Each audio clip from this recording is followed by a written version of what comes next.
तो यहाँ पे सब पे चार्जेस क्या हुआ बेटा, चार्ज का जो मेन फॉर्मूला है Q इक्वल टू एन है, जहाँ पे रियल पता है हमको चार्ज होता है 1.6 इंटू 10⁻19, बट यहाँ पे वो नहीं वैल्यू है, आर्बिट्रेरी यूनिट दिया हुआ है, आर्बिट्रेरी नंबर दिया हुआ है। तो बेटा जो इसमें कॉमन फैक्टर होगा वही उस पर चार्ज होगा, क्योंकि बेटा उस कॉमन फैक्टर का इंटीग्रल मल्टीपल होना चाहिए, इंटीग्रल मल्टीपल होना चाहिए। ई का बेटा इंटीग्रल मल्टीपल होता है, दैट इज 1 ही हो सकता है, 2 ही हो सकता है, 3 ही हो सकता है, 4 ही। तो ये बोल रहा है ई है क्या यहाँ के लिए बेटा। अब देखो यहाँ पे हमारे पास क्या है, 4.5 है, 3 है, 6 है, 7.5 है और 9 है। बोलो बेटा इस किस फैक्टर से सब में डिवाइड कर सकते हो, कौन सा फैक्टर है जिसे सबसे डिवाइड कर सकते हो बेटा। 3 नहीं है, 4.5 से डिविजिबल नहीं है बेटा, 9 नहीं पॉसिबल है, 1.6 बेटा 10⁻9 है तो पॉसिबल नहीं है। तो क्या आंसर है, सी। 1.5 से सारे के सारे डिविजिबल है, 1.5 से सारे के सारे डिविजिबल है। क्लियर, तो आंसर इज सी।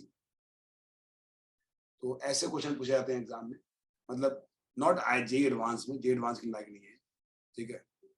चलो यस बेटा बिल्कुल सही है। Next will talk about question number 8, ठीक है बेटा। चलो हाँ, आगे से हम लोग करेंगे। जो भी डाउट है ना एक बार ग्रुप में आप शेयर करोगे वहां पे, तो हम लोग आसानी से सीक्वेंस में जा सकते हैं, क्योंकि यहाँ पे अभी रैंडम आंसर आ रहा है, किसी का एक सीक्वेंस में नहीं आ रहा है। तो क्या होगा, कभी आगे बढ़ेंगे कभी पीछे डिस्कस करेंगे, ठीक है, बट चलेगा। Question number 8, which of the following path, ये देखो, which of the following path is not possible path cathode ray ejected from the surface of cathode। तो क्या हमने पढ़ा है कि कैथोड रे कैसा है, स्ट्रेट लाइन में जाता है बेटा, कैथोड रे स्ट्रेट लाइन में ट्रेवल करता है, ये होता है ना यार, हमने तो यही पढ़ा है बेटा। कौन पॉसिबल नहीं है, तो देखो यहाँ पे स्ट्रेट लाइन जा रहा है कि नहीं, यस कोई दिक्कत नहीं है, स्ट्रेट लाइन में मूव कर रहा है, ठीक है ना बेटा। एक कर्व में मूव कर रहा है, यहाँ भी कर्व है, स्ट्रेट लाइन है तो स्ट्रेट लाइन है, बट ये बताओ, ये देखो बेटा, अगर ऐसे अगर कर्व हो गया तो इस पे ये भी तो स्ट्रेट लाइन है ना यार, देखो ऐसे तो ये भी तो स्ट्रेट लाइन है ना, देखो नॉर्मल, किसी भी कर्व का जो नॉर्मल होगा ना, that will straight line he path होगा बेटा, किसी भी कर्व, ठीक है ना। तो ये बेटा अगर ऐसे कर्व है तो इस पे तो नॉर्मल है ही, देखो ये इस पे जा रहा है, ये यहाँ पे जा रहा है बेटा, ठीक है ना। तो अगर इजेक्ट हो रहा है बेटा तो हम लोग क्या बोल सकते हैं, बोलो, कैथोड का जो पाथ होना चाहिए दैट शुड बी स्ट्रेट, ठीक है।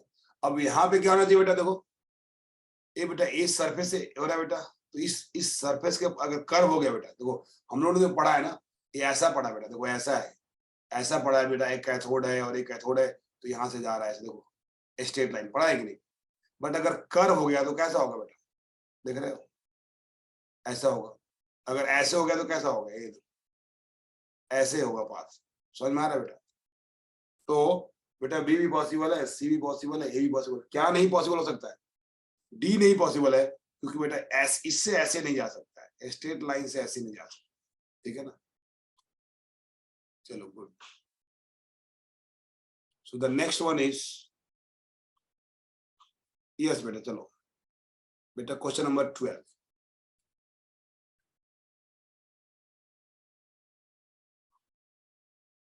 नहीं बेटा ये देखो, in B and C all road node not reach at the anode, बेटा यहाँ एनोड पे रीचने की बात नहीं है, एनोड पे रीच करने की बात नहीं बेटा। हम जब सरफेस, हमने जो एक्सपेरिमेंट पढ़ा है बेटा, ये जो एक्सपेरिमेंट पढ़ा है बेटा, कैसा पढ़ा है बेटा, यहाँ पे हम ऐसे लेते हैं ना यार, ऐसे लेते हैं ना, इस टाइप से लेते हैं, तो हम लोग स्ट्रेट लेते हैं, ठीक है ना। तो जो इजेक्शन है बेटा, वो ये क्या बेटा, स्ट्रेट लाइन लेते हैं, तो हम लोग ऐसे दिखाते हैं कि देखो, समझ आ रहा है कि नहीं,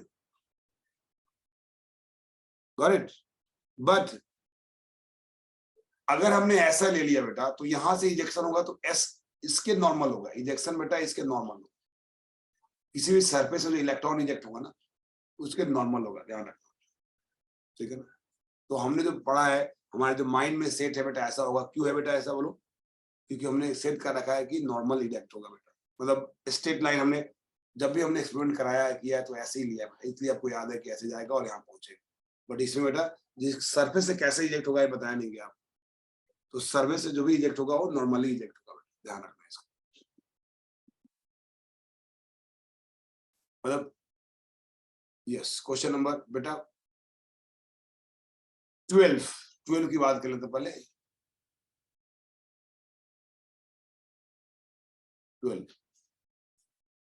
12 क्या बोलना चाह रहा है बेटा? So when lithium vapor were filled in the discharge tube for anode rays experiment, देखो लिथियम वेपर को आपने डाल दिया, ठीक है ना, अब क्या होगा? When lithium vapors were filled in the discharge tube for anode rays experiment, ठीक है, जिन्होंने हम गैस लेते हैं तो लिथियम को डाल दिया वहां पे। Then anode rays were found to contain only lithium plus ion। देखो बोल रहा है कि लिथियम प्लस आयन है। अब दिया हुआ एटॉमिक नंबर इसका मास 7 है और Z3 है, ठीक है। Each particle of anode ray is therefore containing anode rays। बेटा एनोड रेज क्या कंटेन किया होगा? तो अब एनोड रे क्या होता है? अब ये देखो यहाँ पे इंपॉर्टेंट पॉइंट ये है बेटा समझने के लिए कि एनोड रे होता क्या है। एनोड रे बेटा न्यूक्लियस होता है। क्या होता है? एनोड रे न्यूक्लियस होता है। इंपॉर्टेंट पॉइंट है समझना बेटा कि जो एनोड रे होता है वो न्यूक्लियस होता है, ठीक है ना, और कैथोड रे इलेक्ट्रॉन होता है। अब बेटा लिथियम प्लस न्यूक्लियस है। देखो लो क्या बोल रहा है, एनोड रे में लिथियम प्लस न्यूक्लियस है। मतलब आपसे पूछ रहा है कि यार लिथियम प्लस है क्या? आपसे लिथियम प्लस के बारे में पूछ रहा है कि लिथियम प्लस क्या है बेटा। तो क्या है लिथियम प्लस बोलो? तो लिथियम में कितना इलेक्ट्रॉन? लिथियम बेटा 3 एटॉमिक नंबर है। तो प्रोटॉन कितना है? 3 है। इलेक्ट्रॉन कितना है? 3 है। न्यूट्रॉन कितना है? 4, बिकॉज एटॉमिक नंबर 7 है। अब बेटा जब लिथियम प्लस बन गया तो प्रोटॉन कितना हो गया? अभी भी 3 है यार। प्रोटॉन का लॉस हुआ क्या? इलेक्ट्रॉन का लॉस होता है ना प्लस होने से। एंड इलेक्ट्रॉन कितना हो गया बेटा? सिंस लिथियम प्लस है तो 3 इलेक्ट्रॉन था, 1 इलेक्ट्रॉन का लॉस हो गया। 1 इलेक्ट्रॉन का लॉस हो गया तो बेटा बचा कितना इलेक्ट्रॉन? बचा कितना इलेक्ट्रॉन बेटा? सिर्फ 2 इलेक्ट्रॉन बचा। एक लिथियम प्लस है ना यार, तो न्यूट्रल में number of electron proton equal होते हैं। तो यहाँ से 1 इलेक्ट्रॉन बेटा लॉस हो गया तो 2 इलेक्ट्रॉन बच गया। एंड एन अभी भी कितना है? 4 है।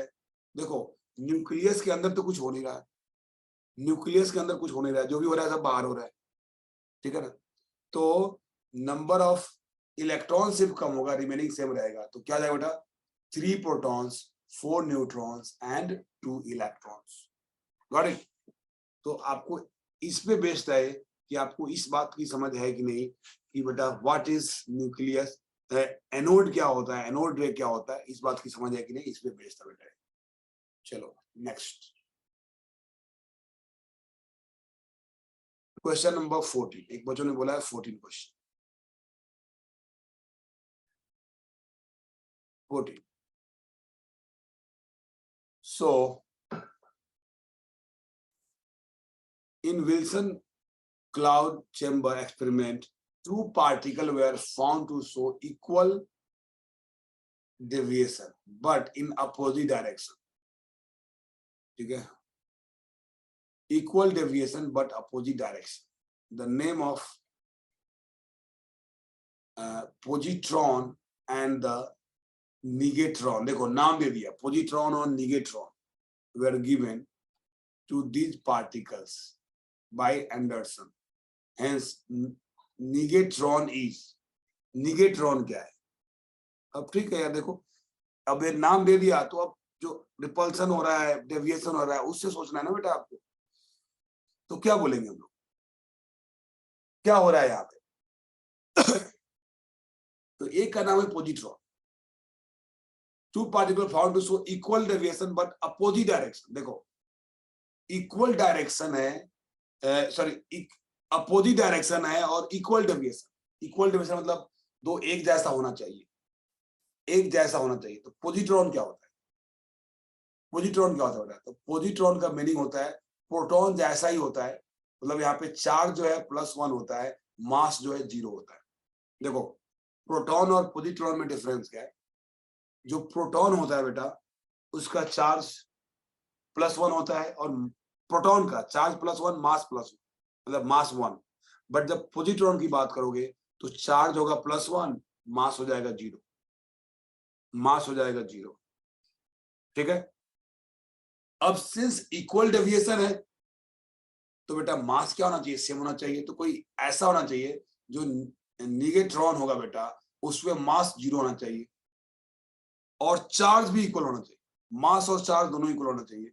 तो ये 0 है तो ये भी 0 होना चाहिए, ये प्लस है तो ये भी 1 है तो ये भी 1 होना चाहिए। बट बोल रहा है अपोजिट डायरेक्शन तो -1 होना चाहिए, -1 होना चाहिए।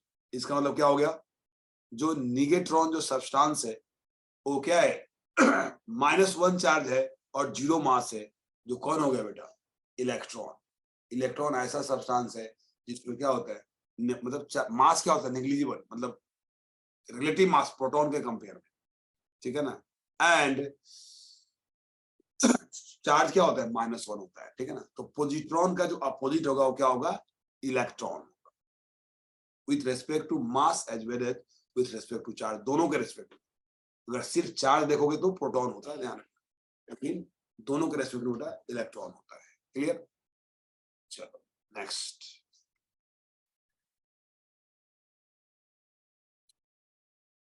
यस, वेरी गुड बेटा, चलो वेरी नाइस। तो हम लोग बात कर रहे हैं यहाँ पे नेक्स्ट क्वेश्चन बेटा 16 डिस्कस करेंगे। यस, उसके पहले मैं देख रहा हूँ और भी कोई बच्चा कुछ डाउट पूछा क्या? नहीं पूछा हुआ है। ठीक है, तो हम लोग अब 16 डिस्कस करें। सर क्वेश्चन 15 में ड्यूटेरॉन क्या है सर? ड्यूट्रियन तो यार उसका आइसोटोप्स हो गया ना। वो तो हाइड्रोजन ड्यूटेरियम है। प्रोटॉन से बन गया प्रोटॉन और ड्यूट्रियन मतलब हो गया उसका आइसोटोप्स हो गया बेटा। Okay sir, okay, thank you sir. चलो, तो क्वेश्चन नंबर 16 कर लेते हैं हम लोग। ठीक है ना। हाँ बेटा देखो, ऐसा कुछ टर्म निगेट्रॉन होता नहीं है, इसने वर्ड यूज किया। मतलब नीरज कुमार में क्या है ना, नीरज कुमार अच्छी बुक इसलिए है बेटा क्योंकि इसने नया क्वेश्चन फ्रेम करने की कोशिश किया। और जो अपना कौन सी बुक है, और जे एडवांस नया क्वेश्चन फ्रेम करता है। तो ये सिंस ये जो टीचर है काफी एक्सपीरियंस टीचर है, तो इन्होंने जे एडवांस को देखते हुए, उनके पैटर्न को देखते हुए इन्होंने अपने से फ्रेम करने की कोशिश की। ठीक है ना। और जो अपना नरेंद्र अवस्थी है, बहुत ही जबरदस्त बुक है जो सालों से चलती आ रही है, बट ओल्ड क्वेश्चन है। ये दोनों में डिफरेंस है। ठीक है ना, दोनों, बट दोनों बुक अच्छी है। तो इसलिए जो ड्रीम कैचर्स है उनको दोनों करना है, और रिमेनिंग जो है कोई एक कर लो काफी है, आपको जो भी पसंद हो। ठीक है ना। आई विल नॉट फोर्स कि ये करो या वो करो। और मान लो अगर तुम्हारा एक किए हो, दूसरे का डाउट देख लो, दूसरे का जो है, क्योंकि जो डाउट उसको होगा वही डाउट आपका होगा। तो कोई एक बुक किया है, दूसरे का डाउट देख ले, दूसरा बुक किया है, दूसरे का डाउट देख ले। ठीक है ना, ऐसे कर सकते। तो which of the following particle is, अच्छा ठीक है 16 बेटा 16 देख लो। तो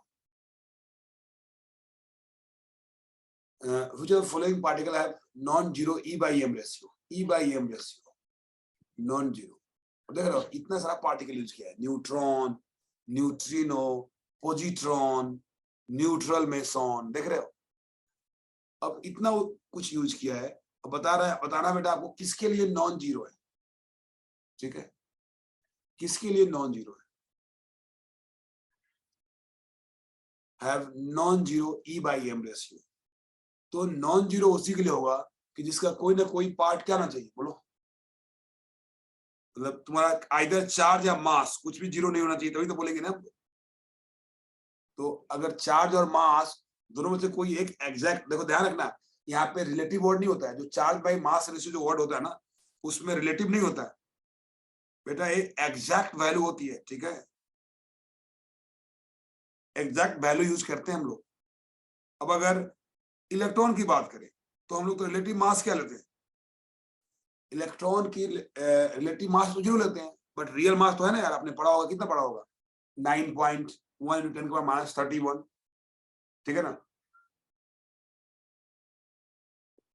तो यस, तो क्या होगा इसमें जो है जिसपे कोई नॉन जीरो होना है, तो बेटा चार्ज और मास दोनों नहीं होना चाहिए जीरो इसका, ठीक है ना। तो बेटा अगर हम बात करें, यहाँ पे क्लियर कुछ वर्ड दिख रहा होगा कि जिसका जीरो नहीं होगा। What is positron? पॉजिट्रॉन क्या है? देखो, अब इसमें न्यूट्रॉन तो पता है आपको, न्यूट्रॉन पे मास क्या होता है, जीरो हो जाता है। सॉरी, न्यूट्रॉन पे चार्ज क्या होता है, न्यूट्रॉन चार्ज इज जीरो, ये तो आपने रट्टा मारा होगा। अब देखो यहाँ पे आपको हो सकता है न्यूट्रिनो वर्ड नहीं पता हो, मेसॉन वर्ड नहीं पता हो, इसकी चांसेस है, ठीक है ना। यस बेटा, meson is not in JEE syllabus, ठीक है ना, तो इसलिए बताया नहीं गया आपको, ठीक है ना। बट ठीक है, देखो वर्ड यूज कर रहा है न्यूट्रल मेसॉन, मतलब क्या है, चार्ज नहीं होगा यार। देखो न्यूट्रल वर्ड यूज किया ना यार, तो चार्ज नहीं होगा, ठीक है। अगर चार्ज नहीं है तो खत्म ना यार, चार्ज में मास तो क्या होगा, होगा ही नहीं बेटा। समझ में आ रहा है कि नहीं? तो वो तो आपको इनडायरेक्टली हेल्प कर दिया है, समझ आ रहा है कि नहीं?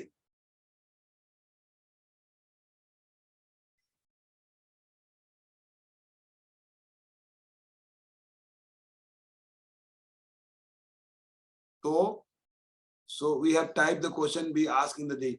बेटा मान लो अगर पूछ लिया बेटा, तो क्या करोगे? ऐसे चांसेस तो नहीं है, बट कभी कभी एक आध क्वेश्चन आउट ऑफ सिलेबस पूछता है, नो डाउट। मतलब मैक्सिमम किसी भी पेपर में एक क्वेश्चन पूछ सकता है आउट ऑफ सिलेबस, उससे ज्यादा नहीं पूछ सकता है।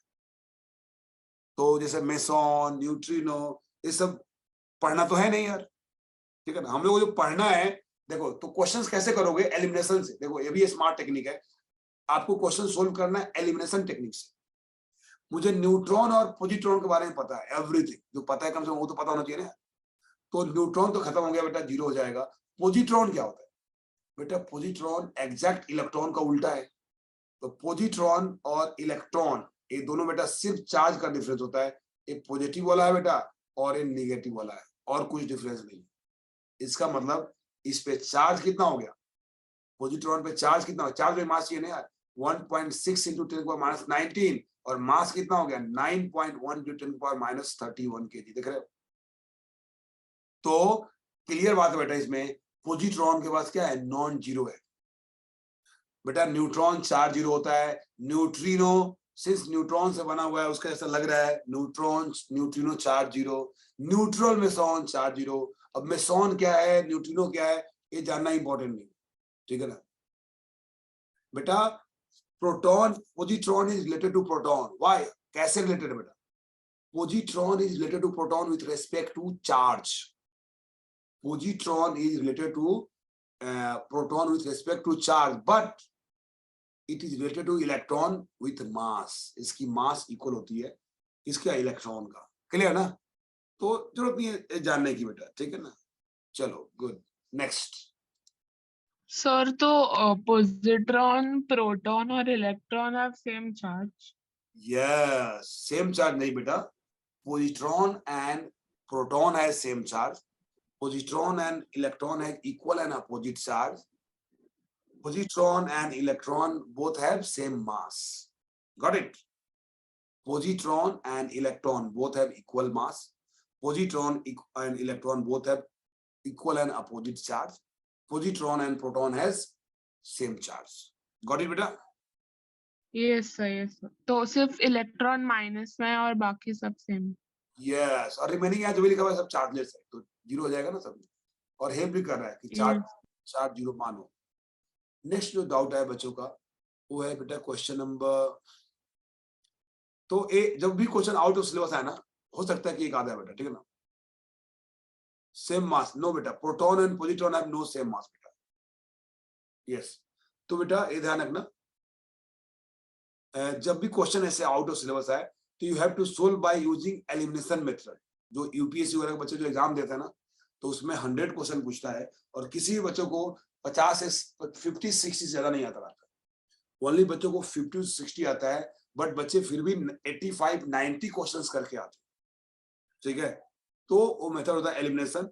तो जब भी आउट ऑफ सिलेबस है, अपना एजुकेटेड गेस करना है, एजुकेटेड करना है और करना है उसको। अगर सारे क्वेश्चन सही हो रहा है और एक क्वेश्चन छूट रहा है तो उसको छोड़ के नहीं आना होता है, करके आना होता है।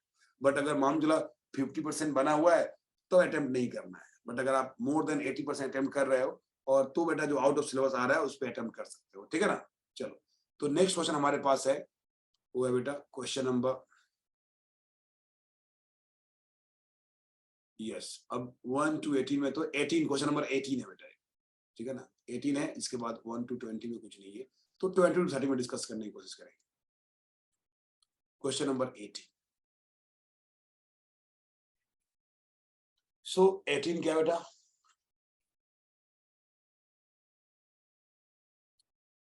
the potential difference between cathode and anode in cathode ray tube is V। देखो पोटेंशियल डिफरेंस दे दिया एनोड एंड कैथोड में। The speed required by the electron is proportional to, speed बेटा किसके प्रोपोर्शनल होगा, ये तो आप काइनेटिक एनर्जी सोल्व कर सकते हो। देखो ये वर्ड बोला नहीं है बट काइनेटिक एनर्जी लगा ही सकते हैं, ठीक है, कैसे लगा सकते हैं क्या काइनेटिक एनर्जी। तो the potential difference in cathode and anode रे इज दिस, तो what is the kinetic energy. तो जब भी पोटेंशियल एनर्जी देखोगे ना तो उसको बेटा क्यू भी होता है काइनेटिक एनर्जी, क्यू क्या है, चार्ज है, और ये देखना ध्यान रखना बी पोटेंशियल, मैं आप पी लिख रहा हूँ, बीपी या वेलोसिटी मत समझना है इसको, पोटेंशियल है। और काइनेटिक एनर्जी क्या है बेटा, half mv² is equal to Q BP. अब बेटा जो मुझे रिलेशन क्या चाहिए, वेलोसिटी में चाहिए ना यार, क्या चाहिए, the speed required of the electron, और पोटेंशियल में चाहिए बेटा, तो क्या हो जाएगा, इस तो कांस्टेंट है, इसको भूल जाओ, तो v²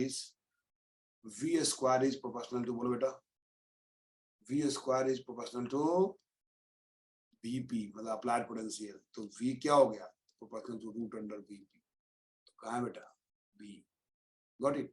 मतलब कहीं भी पार्टिकल रेस्ट में है या कुछ भी चल रहा है, जब उसको आप एनर्जी डिफरेंस अप्लाई करोगे तो क्या होगा, उस पोटेंशियल से मूव करना शुरू करेगा, तो काइनेटिक एनर्जी, तो बेटा हमने स्टॉपिंग पोटेंशियल भी पढ़ा होगा, काइनेटिक इक्वल टू क्या होता है, q into vp, मतलब potential difference q into v बोलते हैं, बट यहाँ दो v है तो कंफ्यूजन हो, दैट्स व्हाई मैं vp लिख दिया बेटा, ठीक है ना।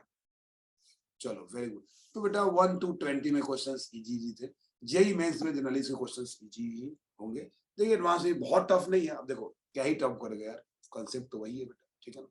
जे एडवांस में फिर भी कुछ क्वेश्चंस आपको टफ मिलेंगे। नाउ तो क्वेश्चन नंबर 1 to 20 में तो हो गया, और किसी को कुछ डाउट है नहीं।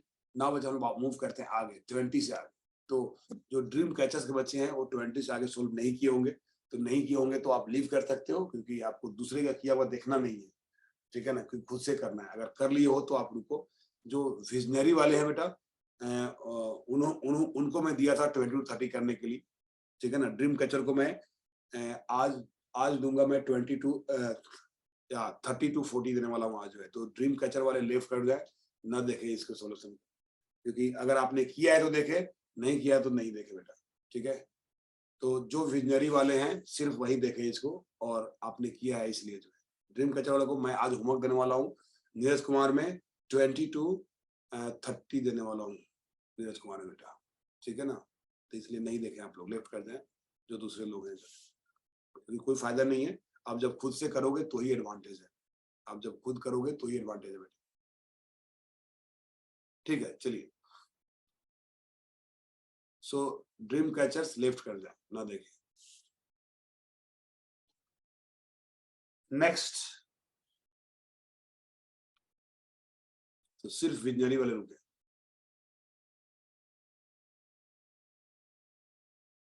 तो इसमें जो डाउट है वो है बेटा 20, 21, 20, इतने सारे डाउट हो गए इसमें,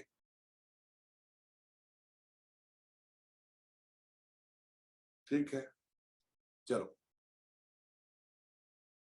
6 डाउट, यार इतना डाउट तो नहीं आना चाहिए, 6 डाउट आ गया 1 to 13, कुछ तो गड़बड़ है यार, ठीक है, फिर भी करता हूं मैं। 20, so E by m ratio of particle of charge 2 unit and mass 4 mu is charge 2 unit and mass 4, तो कैसे निकालो बेटा 4 mu, ये देखो चार्ज इज 2 यूनिट, मतलब क्या हो गया, तो चार्ज बाई मास होता है ना यार, चार्ज बाई मास होता है बेटा, मास क्या है 4 AMU है, तो बेटा AMU ग्राम में कन्वर्ट करो, 1.6 into 10 to the power minus what 1.67 into 10 to the power minus 24 ग्राम होता है, दैट इज 27 kg। ये यूज करना बेटा, ठीक है ना। और चार्ज 2 यूनिट है, तो उसको क्या यूज करोगे बेटा, चार्ज कितना होता है 2 यूनिट मतलब 2 into charge of electron, electron कितना होता है 2 यूनिट मतलब 2e, ठीक है ना। तो 1.6 into 10 to the power minus what 19, तो ऊपर में -19 है और नीचे में 27 है, तो क्या हो जाएगा, तो ऊपर में हो जाएगा 8 हो जाएगा बेटा, और मतलब अप्रोक्स 5 के आसपास आएगा बेटा। तो आंसर शुड बी, तो इसको सोल्व करोगे बेटा तो आंसर शुड बी ए, मतलब इसको अप्रोक्स करोगे तो 5 into 10 के पावर 7 आ रहा है बेटा, ठीक है। तो दैट इज 8 के आसपास, 4.8 कर लो, तो अप्रोक्स कैलकुलेशन किया जा सकता है बेटा, ठीक है। चलो, तो इजी क्वेश्चन था। यहाँ पे प्रॉब्लम ये होगा कि चार्ज टू यूनिट, तो बच्चा समझेगा नहीं कि यार लेना क्या है, टू यूनिट दिया हुआ है तो ले क्या बेटा, ठीक है ना। यस, मीटिंग खत्म होने के बाद फिर से इसी पे ज्वाइन करना for discussion of Neeraj Kumar. मैं 7 o'clock से दूसरा मीटिंग दूंगा एक्सरसाइज डिस्कस करने। तो चार्ज 2 यूनिट है मतलब 2 इलेक्ट्रॉन का चार्ज है, और 4 AMU है मतलब 4, और यहाँ पे मास 4 AMU नहीं देखना होता बेटा, केजी में। Charge should be in coulomb and the mass should be in M. Clear. चलो बेटा आगे 21 कर लेते हैं हम लोग। 21, so atoms have wide space. It was first suggested by, अब बताओ बेटा, एटम हैज वाइड स्पेस, मतलब एटम प्लस वाइड स्पेस है, किसने सेलेक्ट, किसने बोला था बेटा, तो ये कैसे पता चलेगा किसने भेजा था यार, ठीक है। रदरफोर्ड, ठीक है, बोला था क्या बेटा रदरफोर्ड, रदरफोर्ड के बारे में पढ़ा ना कि यार यस ये बेटा मास मूव करते रहता है, ठीक है ना। तो ये तो यार इंफॉर्मेशन बेस्ड है, ये फालतू क्वेश्चन है, ठीक है ना, ये फालतू क्वेश्चन है।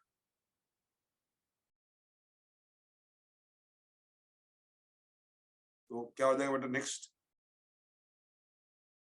तो रदरफोर्ड ने बोला था बेटा यस इट हैज बैकएंड होगा ना, ठीक है ना। Sir do have to discuss Narendra Awasthi today, बेटा नरेंद्र अवस्थी टाइम तो नहीं मिलेगा नरेंद्र अवस्थी के लिए, तो कल का जो डिस्कशन है वो मॉड्यूल और नरेंद्र अवस्थी है। कल का डिस्कशन बेटा 1 to 30 नरेंद्र अवस्थी, और मॉड्यूल बेटा PYQ, ये 2 है कल का डिस्कशन। और आज का डिस्कशन है 1B and Neeraj Kumar 1 to 30, ठीक है। तो ये डिस्कशन है बेटा, ठीक है ना, देखते हैं ना। तो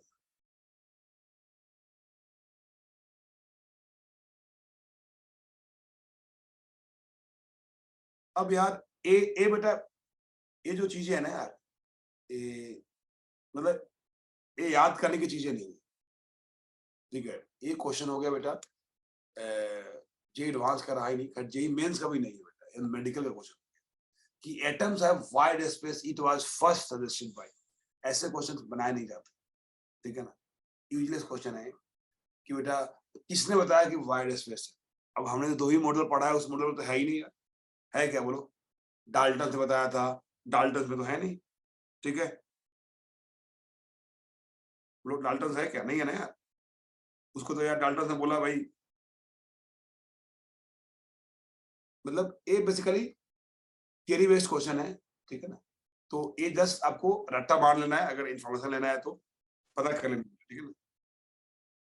तो डाल्टन ने सबसे पहला जो थियरी दिया था बेटा, डाल्टन ने दिया था, और वो बोला था कि बेटा एटम को डिवाइड नहीं कर सकते हो, कंप्रेस्ड एक्सट्रीमली स्मॉल पार्टिकल है, तो उसने तो कुछ वाइड की बात नहीं किया था, ठीक है ना। थॉमसन ने कुछ किया था क्या बात, थॉमसन ने बोला था क्या कुछ वाइड की बात बेटा, बोलो जे थॉमसन, अपने पढ़ा था, तो थॉमसन ने भी ऐसा कुछ वाइड की बात किया था क्या, बोलो। तो वो तो सही बोला था कि यार स्पेरिकल है, उसमें एम्बेडेड है बेटा, तो कुछ वाइड की बात नहीं किया। तो हम लोग को तो पता है, और रदरफोर्ड के बारे में पता है यार, रदरफोर्ड के बारे में पता है, ठीक है ना, और बिल्कुल रदरफोर्ड ने बोला था बेटा, ठीक है ना। बट इसका आंसर क्या दिया बेटा बोलो? एक बच्चा बोल रहा है कि सर रदरफोर्ड जो है नहीं इसका आंसर दिया हुआ है, ठीक है, यस। अब ठीक है बेटा, तो इसमें कुछ नहीं कर सकते हो, ये जस्ट हमारे आउट ऑफ सिलेबस है, इसको रट्टा मार लेना है कि दोनों का जो ए इंफॉर्मेशन बेस्ड है, इसमें हम कुछ नहीं कर सकते, ठीक है ना। तो ये रट्टा मार लो कि रदरफोर्ड ने कुछ किया था, कुछ 1909 में किया था, और जो लिनार्ड है वो कब किया था बेटा, क्योंकि ये तो पढ़ना ही नहीं हम लोग को लिनार्ड के बारे में, ठीक है ना। लिनार्ड ने बेटा कुछ एग्जैक्ट मुझे डेट नहीं पता है, बट वो भी बेटा रदरफोर्ड के साथ ही था। रदरफोर्ड और लिनार्ड का जो एक्सपेरिमेंट था वो भी साथ ही था, बट लिनार्ड वाले कुछ ज्यादा खास बोला नहीं, इसलिए उसको भाव नहीं दिया गया, ठीक है ना। तो दोनों साथ साथ, तो याद कर लो, लिनार्ड है तो लिनार्ड ही आंसर होगा, याद कर लो, लिनार्ड ने जस्ट उसे पहले दिया होगा बेटा, ठीक है ना। एक काम करें, फालतू क्वेश्चन है, चलो